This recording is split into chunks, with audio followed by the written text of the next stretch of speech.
وای ماته مې لور وایي چې بابا تر کوټې نه وځه او زه جامې بدلوم. دا څه واقعه شوې زما ورونو، دا هم درته ذکر کوم.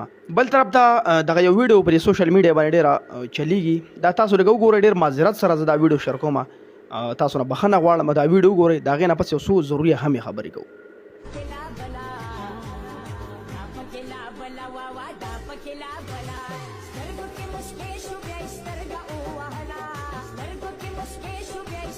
دغه ویډیو به تاسو کتلی زما ورونو. لومبی خو دا خبر وکړو چې چا په ذات باندې خبرې کول دا هېڅ چاته د حق نشته دی.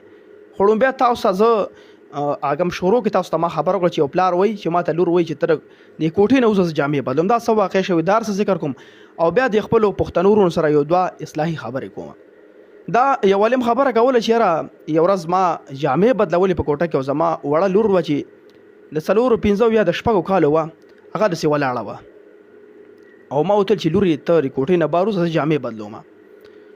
هغه ماشومه چې کوم دی د کوټې نه بار شو، ما جامې بدلې کړې. نو څه وخت پس دغه ماشومه لور چې هغه د 4 کالو ده، چې دغه پس لا پوهېږم پوره نه، هغې وایي جامې بدلولې. ما ته چې بابا ته د کوټې نه وځه جامې بدلوم.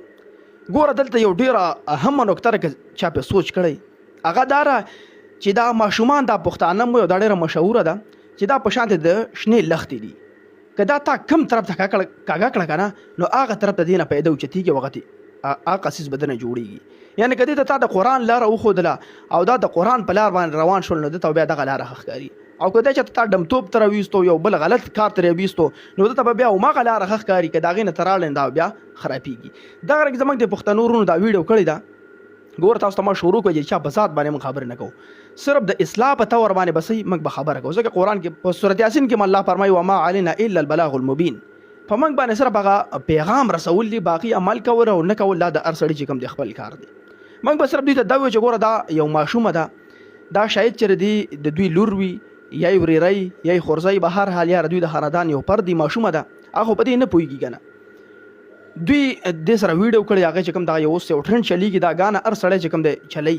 نو لومبی خو ګانه چې کوم دی یو غلط شی دی، ځکه چې دا ګانه دا په زړه کې دا منافقت داسې راوچتوي که نه لکه اوبه چې بوټی زرغونوي.